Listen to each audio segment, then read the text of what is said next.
नमस्कार दोस्तों, मैं हूं Rakshit Parmar. Enlighten Bharat YouTube channel पर आपका बहुत बहुत स्वागत है। अखिल भारतीय कलार महासंघ का अखिल भारतीय सम्मेलन उदयपुर में आयोजित। पूरे भारत से कलाल समाज के लोगों ने लिया भाग। इस दौरान प्रदेश प्रभारी भावना सुहल्का से की गई एक विशेष बातचीत।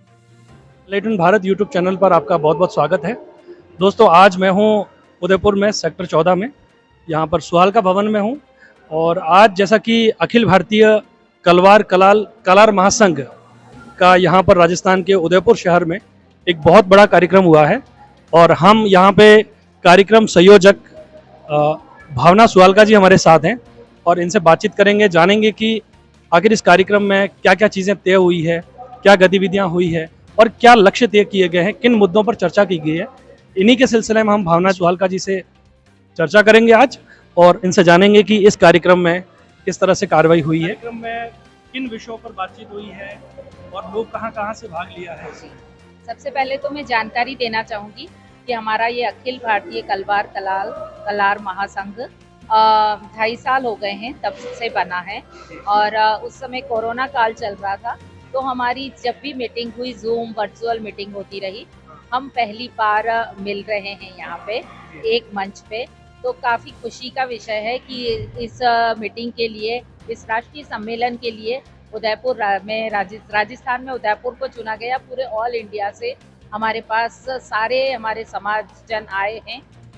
बहुत खुशी का विषय है और हम अत्यंत गौरवान्वित महसूस करते हैं कि समाज को एकजुट लाने में उदयपुर सबसे अग्रणी रहा और हमें प्रथम राष्ट्रीय सम्मेलन करने का मौका मिला। अब जैसे उदयपुर में ये कार्यक्रम हुआ है, तो ये जो पूरी जिम्मेदारी है यहाँ की, जो प्रदेश जो कार्यकारिणी होगी, जो कमेटी होगी, जी उनके ऊपर ही होगा पूरा। जी। तो इस कार्यक्रम के दौरान किन पूर्व विषयों के ऊपर बातचीत की गई है कि समाज की किन ज्वलंत समस्याओं को यहाँ पर उस पर चर्चा की गई है, थोड़ा सा ये जानना जी चाहूँगा मैं। सर्वप्रथम तो मैं ये बता दूं कि युवक युवती परिचय सम्मेलन है। हाँ। समाज के जो युवक युवती हैं अनमैरिड, उनको समाज के मंच पे लाना, जिससे समाज में मतलब स्वजातीय विवाह पे हम ज़्यादा जोर दे रहे हैं, जिससे उनको उनको हो, जो आज कुरीतियाँ फैलती हैं कि बच्चे बच्चे इधर उधर चले जाते हैं, तो हमें उनको एकता में लाना है और ये काम युवा ज़्यादा अच्छे से कर सकते हैं। तो इसलिए हम इस बात पे प्रेफरेंस दिया गया है।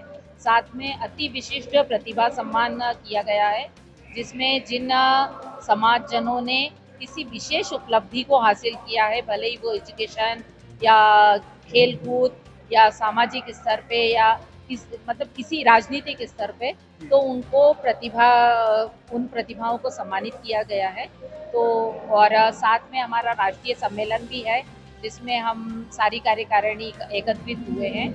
और अभी हमारे संविधान और उस पर चर्चा होना है, उसमें वो शाम को है। अभी ये चल रहा है, तो ये सारी चीज़ें हैं और इन्हीं पे बात हो रही है। मैं एक चीज़ जानना चाहूँगा कि कार्यक्रम में महिलाओं की भूमिका कैसे रही है, क्या मतलब महिलाएं प्राथमिकता पर है या यहाँ पर भी कहीं न कहीं हाशिए पर है, आपको क्या लगता है? क्योंकि आप एक महिला हैं और यहाँ पर प्रदेश में एज ए महिला प्रभारी हैं, तो आपके ऊपर बड़ी जिम्मेदारी है, लेकिन एज एक महिला के रूप में आपको क्या लगता है कि वाकई में महिलाओं की भूमिका इस कार्यक्रम में कैसी रही है? जी, नहीं, महिलाओं की उदयपुर की ये बात खासियत है कि मैं अपने समाज की बात करूं, वैसे तो उदयपुर की सारी महिलाएं शतरानियां हैं और बहुत आगे हैं हर चीज़ में, हर फील्ड में, और बहुत अच्छे से कार्य कर रही हैं, पुरुष के कंधे से कंधे मिला के कर रही हैं। और हमारे कलाल समाज की महिलाएं भी, हमने 2 सामूहिक विवाहों का आयोजन कर चुके हैं। एक 2015 में किया था, एक 2017 में किया था। 2017 में मेरे अध्यक्षता में हुआ था। तो हम सारी महिलाएं, हालांकि अलग अलग संगठन जुड़े हुए हैं, अलग अलग संगठन हैं, लेकिन फिर भी इस काम के लिए हर कलाल महिला जो इसमें इन्वॉल्व है, और वो इस हिसाब से इन्वॉल्व है कि हमारा कलाल बैनर के नीचे काम हो रहा है और हम कलाल हैं, इसलिए हम इस कार्यक्रम को सहयोग दें। और सबने बहुत सहयोग दिया है, सभी कलाल महिलाओं का, पुरुषों का, भामाशाहों का, और मेरे सारे साथी कार्यकर्ता, राष्ट्रीय कार्यकारिणी, सबका मैं बहुत बहुत हृदय से आभार, अभिनंदन व्यक्त करती हूँ। लेकिन भावना जी, मैं एक जटिल सवाल आपसे करना चाहता हूँ कि एक तरफ देखिए हमारे भारत के संविधान में हम देखते हैं कि वंश, जन्म स्थान, भाषा, जाति और इनके आधार पर जो एक देश में भेदभाव होता है उसका निषेध किया गया है। लेकिन यहाँ हम एक तरह से जातीय एकजुटता की बात करते हैं। आपको क्या लगता है कि जातीय एकजुटता की ज़रूरत आखिर कहाँ पड़ती है? क्या उनके अधिकारों को लेकर कोई मसला है? क्या उनके साथ कोई ऐसी समस्याएं आ रही है जिनको लेकर इस तरह के कार्यक्रम हो रहे हैं? आपका क्या सोचना है? नहीं, जातीय एकजुटता तो मेरे हिसाब से ज़रूरी है। जब हम ओबीसी सर्टिफ़िकेट बनवाने जाते हैं, हमारे बच्चों को आरक्षण की बात करते हैं, तो फिर हम ये चाहते हैं कि हम ओबीसी सर्टिफ़िकेट बनवाएँ जब हम हमारी जाति कलाल है। जब हम ओबीसी में आते हैं, तो हमको जब सरकार बेनिफिट दे रही है, तो हमें उसका पूरा-पूरा फ़ायदा लेना चाहिए। जब हमारी जाति एकजुट नहीं होगी, तो हमें वो बेनिफिट्स नहीं मिलेगा। अगर राजनीति की भी बात करें, तो अगर राजनीति में जब हमें सीट आरक्षित की जाती हैं, अगर हम एकजुटता नहीं दिखाएंगे तो वहाँ पे भी हम पीछे रह जाएंगे। ऐसी हर चीज़ें हैं जहाँ पे अगर हमने जातीय एकता नहीं दिखाई गई तो वहाँ पे हम पीछे रह जाएंगे। तो ये ज़रूरी है कि जातीय एकता तो रहे, हम मानवता को नहीं कर रहे हैं। मानवता ज़रूरी है, लेकिन जातीय एकता भी उतनी ही ज़रूरी है, क्योंकि जब किसी संगठन की बात आती है तो संगठित इंसान एक स्ट्रॉन्ग रहता है। बिखराव हमेशा दूरियां पैदा करता है और उसमें आप लड़के और जीत नहीं पाते हो, इसलिए संगठन तो जरूरी है।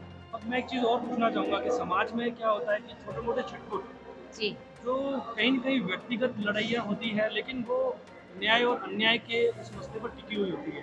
जी उसमें समाज, कहीं न कहीं समाज के जो पंच होते हैं या जो मुख्य आदमी होते हैं, पदाधिकारी होते हैं, कहीं न कहीं इन चीज़ों को लेकर वो थोड़ा मतलब किनारा कर लेते हैं। आपको क्या लगता है कि समाज का अगर कोई व्यक्ति जिसके साथ कोई गलत कर रहा है, तो उसके साथ खड़ा होना मतलब क्या सोचते हैं? बिल्कुल होना चाहिए। अगर उसके साथ कोई गलत हुआ है तो उसके साथ खड़ा हुआ जाना चाहिए, क्योंकि अगर हम समाज से अपेक्षा नहीं करेंगे, परिवार से अपेक्षा नहीं करेंगे, अपने लोगों से अपेक्षा नहीं करेंगे, तो हम किससे करेंगे। और अगर हमारे साथ गलत हो रहा है तो हमें उनका जो सत्य है उसका पूरी तरीके से साथ देना चाहिए, क्योंकि सत्य तो हमेशा विजयी होता ही है, उसमें कोई दो राय की बात नहीं। आखिरी सवाल आपसे ये है कि जी। रोजगार की समस्या एक बहुत बड़ी समस्या है। जी जैसा अभी यहाँ पर मैंने सुना था कि कलाल जैसे कि उनकी संख्या 13 करोड़ के आसपास जी। बताई गई है। जी ऐसी स्थिति में बेरोजगारी को लेकर आपके मन में क्या है कि वाकई में समाज में बेरोजगारी व्याप्त है, या उनके लिए क्या रोजगार के मतलब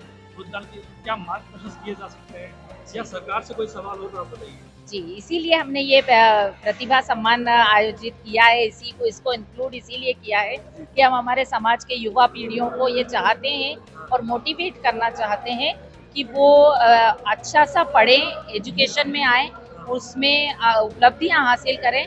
तो हमारे समाज में भी देखिए पहले से ये है कि हम व्यापार करते आए हैं ज़्यादातर, तो ठीक है, व्यापार से तो जुड़े हैं ही सही, लेकिन साथ में अगर शिक्षा है तो उस समाज की उन्नति निश्चित है।